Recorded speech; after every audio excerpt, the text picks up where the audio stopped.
Come with me on my Marella cruise around the Canaries. It's day 3, Lanzarote. We started off the day bright and early to watch our arrival into Lanzarote with a bit of breakfast and then headed straight off the ship as we had our first excursion booked of the cruise today. We decided to mix it up a little bit this one as I'm fairly certain I'm going to be coming back here on holiday at some point, so we went inland to a small town called Teguise to check out their Sunday market. This was quite possibly one of the biggest outdoor markets I've ever seen, and it took a good few hours to properly explore. This pretty much had everything you would find in a traditional Spanish flea market. After a quick cafe pit stop, we then headed back to the ship for some Sunday dinner in the buffet, which included your lamb, Yorkshire pudding, and also a bit of toad in the hull. I then washed this down with a glass of wine and had some fritter rolls on the side. I was still a tad hungry after this, so went to the snack shack for a hot dog, and as it was quite cold today on deck, I decided to sit at the back of the ship for a few hours where the sun actually started to heat up. Before we went down to get ready for the evening, I popped into the Squid and Anchor to take part in the day's quiz, where I did pretty average, and I also started on some pre-dinner drinks. Tonight was the dress to impress night on the ship, so I expected everywhere to be packed, so we went straight for tea.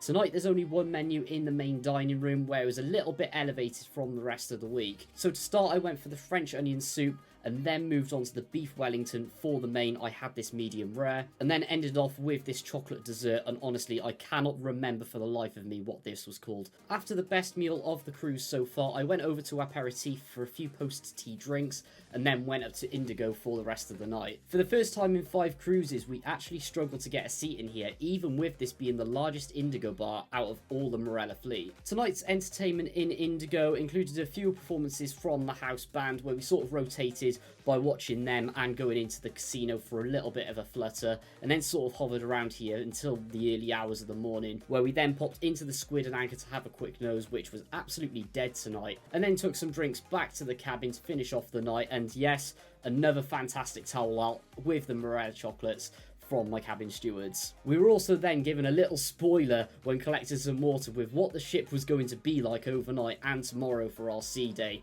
Boy, was the ship really rocky tonight. See you all tomorrow for our day at sea.